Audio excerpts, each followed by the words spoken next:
Eh, ya, halo. Ketemu di pertemuan kelima ya. Pertemuan kelima ini saya bakal membahas tentang poster. Untuk poster itu sendiri, poster adalah kombinasi visual dari rancangan yang kuat, warna dan pesan dengan maksud untuk menangkap perhatian orang yang lewat, tetapi bisa menanamkan gagasan di ingatannya. Maksudnya di sini adalah uh, si poster itu dibuat sesederhana mungkin, dibuat simpel mungkin, dan dibuat sejelas mungkin gitu, dengan singkat, karena orang tidak bisa melihat, maksudnya tujuannya adalah bukan untuk orang melihat secara dengan waktu yang lama, tapi dengan misalnya hanya selewat atau semisal beberapa detik itu orang sudah bisa menangkap si isi pesannya seperti apa. Nah itu harusnya harus seperti itu untuk poster. Kemudian pada prinsipnya poster merupakan gagasan yang disampaikan dalam bentuk ilustrasi gambar yang disederhanakan, bertujuan untuk menarik perhatian, membujuk, memotivasi, atau memperlihatkan gagasan pokok, fakta atau peristiwa tertentu. Kemudian poster merupakan media yang sangat persuasif karena menampilkan suatu persoalan yang menimbulkan perasaan kuat terhadap audiens. Yang tadi saya sampaikan, mesti mesti apa namanya, pesannya mesti tersampaikan dengan sangat-sangat jelas. Kemudian poster bertujuan untuk menyampaikan pesan atau persoalan, bukan memberikan solusi atau jawaban. Selain itu, tujuannya adalah mendorong adanya tanggapan dari audiens ataupun diskusi. Itu nilai lebih gitu ketika sebetulnya kalau poster ketika apa namanya pesannya tersampaikan itu udah termasuk poster yang sukses. Tetapi ketika misalnya ada diskusi dari poster itu setelahnya, itu menjadi nilai tambah atau bonus dari si poster ini. Gitu. Maka dari itu, tema poster harus diperhatikan dan memiliki relevansi dengan audiens agar emosinya bisa ditangkap. Seperti itu. Ini contoh poster-poster awal di tahun 1898-an. Nggak awal juga sih sebetulnya, ini menggunakan teknik litografi. Seperti itu. Kemudian poster yang tadi saya sampaikan, poster harus dapat menyampaikan pesan dengan singkat, jelas, dan memiliki daya pikat untuk orang melihatnya, gitu. Dan elemen-elemen yang harus diperhatikan dalam pembuatan poster adalah yang jelas warna, itu sangat-sangat jelas, maksudnya sangat-sangat penting. Ilustrasi, tipografi, layout. Nah ini menentukan orang untuk semisal mereka ketika melihat tidak capek, tidak jenuh, tidak bukan bosan ya, lebih ke nggak mau ngelihat gitu. Itu daya tariknya juga dari situ juga. Kemudian proporsi, keseimbangan, irama, harmoni, dan kontras. Maksudnya kontras di sini adalah objek mana yang mau ditonjolkan dan objek mana yang mau sebagai penambah estetik atau misalnya penambah pesan gitu. Tapi mesti ada satu objek atau satu bentuk yang memang ingin ditonjolkan, itu di misalnya kontrasnya itu maksudnya seperti itu.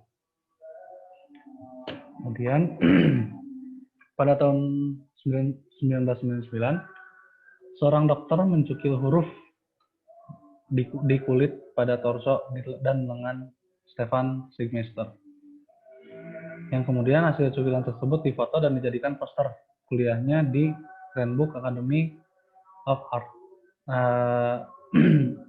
Kemudian saat ini dikenal sebagai ikon desain kontemporer. Poster tersebut membuka banyak wacana tentang tubuh di milenium kedua, dengan kiasan mulai dari eksibisionisme, tato, bahkan praktik yang melukai diri sendiri,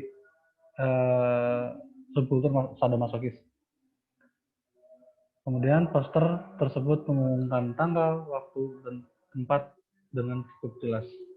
Bisa kita lihat di sini contoh gambarnya.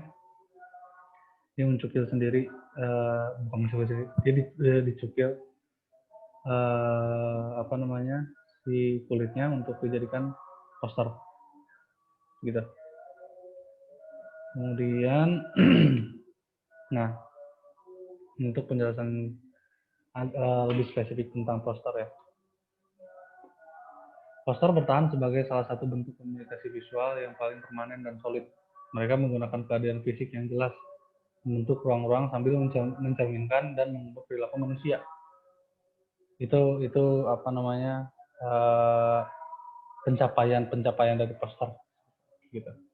Pada awal perkembangannya, poster hanya sekedar komunikasi teks dan gambar yang dicetak massal di kertas dan digantung di ruang publik. Poster lahir ketika revolusi industri dan di sepanjang jalan di Paris, London, New York terdapat banyak poster. Abad 17 dan 18 adanya revolusi industri di negara-negara Eropa menjadi cikal bakal perkembangan poster. Abad ke-19 dikenal sebagai masa keemasan atau golden age dari poster. Karena produk dengan produksi massal seperti rokok, sabun, dan lain-lain saat itu di Prancis itu menggunakan poster untuk memasarkan si produknya. Gitu. Dan terus kemudian selain rokok, sabun ini tuh banyak juga produk-produk lain yang kemudian ini merembet ke beberapa negara di Eropa. Dalam poster digunakan dalam memasarkan produk gitu. Dan pada saat itu di jalan-jalan London, New York, Prancis, Spanyol dan lain-lain berserakan poster-poster besar yang ditempel atau digantung di dinding jalan gitu. Sehingga waktu saat itu dikatakan bahwa itu adalah pameran poster terbesar gitu di pas revolusi industri ini tuh. Gitu. Karena di setiap negara di jalan-jalan itu banyak sekali poster. Saat itu, dengan banyak poster di ruang publik, maka ruang publik itu sendiri dianggap sebagai ruang kelas terbuka karena mengajarkan masyarakat umum beberapa pelajaran tentang estetika.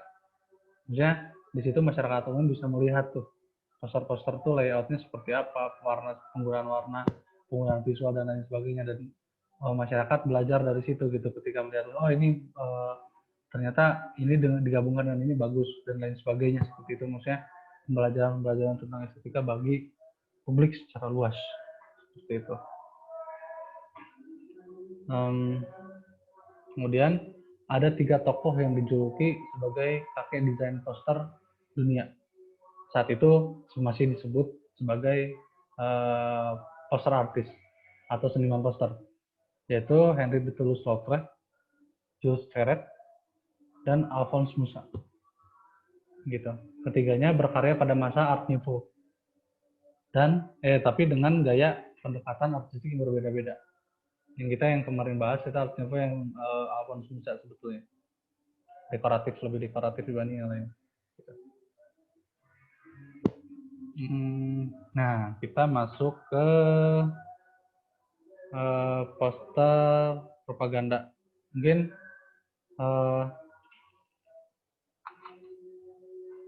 poster propaganda ini, bentar.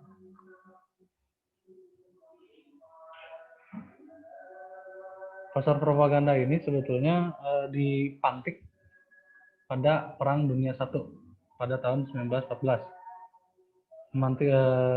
Poster yang muncul untuk membawa pesan penggalangan dana lewat penjualan surat berharga oleh negara, perekrutan kaum muda untuk jadi tentara, mendorong partisipasi sipil dalam berbagai kegiatan bela negara, ajakan untuk memacu produksi, dan mengajak publik menghujat kejahatan musuh.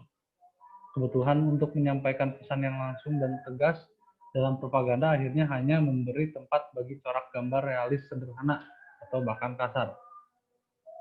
Peran penting ada pada teks yang keras dan sloganistis. Gitu. Kita bisa lihat contohnya mungkin dari poster yang ada di sini. Ini adalah poster yang dibuat oleh James Montgomery Flagg pada tahun 1877. Itu sebetulnya masanya si James ini ya. Dengan sosok di sini digambarkan dengan sosok paman Sam yang menunjuk dan di bawahnya tertulis I want you for US Army. Serta anjuran untuk segera menghubungi tempat pendaftaran terdekat. Nah, di sini itu adalah ajakan-ajakan secara yang tadi saya katakan bahwa poster itu sangat-sangat persuasif gitu. Dan ini jelas untuk mengajak dan ini sangat kuat gitu pesan-pesan yang disampaikan, yang ingin disampaikan dari si poster ini gitu. Nah, itu kemudian sebetulnya poster dengan gaya dan pesan semacam ini tuh sangat-sangat bertebaran gitu ya di negara-negara yang terlibat perang gitu. Produksi besar-besaran poster di masa perang itu tuh khususnya di Amerika Serikat dengan jelas menunjukkan kuatnya dukungan lembaga-lembaga pemerintah gitu, untuk perang, mendukung perang tersebut atau misalnya andil dalam perang tersebut gitu. Nah, segitu pentingnya sebetulnya propaganda dan diseminasi. Nah, diseminasi ini itu adalah sifatnya sebetulnya kayak intel maksudnya mengumpulkan informasi dan kemudian itu dimanfaatkan informasi tersebut. Diseminasi propaganda dan diseminasi itu wacana patriotisme yang dibutuhkan dalam masa perang dan konflik ini sehingga dibentuk kantor informasi perang di Amerika Serikat pada Agustus 1942. Lembaga ini membentuk biro publikasi grafis yang menghimpun seniman untuk merancang, menyiapkan serta publikasi grafis, khususnya poster. Gitu. Itu untuk di Amerika sebetulnya. Dan kemudian patronase politik dan pesan-pesan propaganda resmi pemerintah atau negara, propaganda resmi nih dari pemerintah negara itu dalam poster juga terjadi di Jerman, Rusia, juga Cina, Kuba, dan beberapa negara lainnya. Pemerintah dan negara yang baru terbentuk ini membutuhkan legitimasi sekaligus mobilisasi massa. Seperti itu. Kita beresin dulu aja ya ini untuk sesi pertama. Sebenarnya meskipun produksi poster termasuk berlimpah pada masa-masa krisis ini, tidak banyak gitu pencapaian atau pembaruan artistik yang hadir dalam poster-posternya gitu. Pengecualian yang diberikan untuk poster-poster yang pada periodenya Rusia. Sebenarnya itu disebut periode singkat Rusia gitu di awal 1920-an. Nah ini periode singkat di Rusia di awal 1920-an. Di situ ada Lissitzky dan kawan-kawannya menghadirkan konstruktivisme, yaitu ramuan baru kaum modernis Rusia atas kelahiran kubisme futurisme yang sudah berkembang lebih awal di Eropa Barat. Nah, mungkin ini saya jadikan dulu sesi pertama. Sesi keduanya bakal dilanjut, kita ngebahas Rusian poster.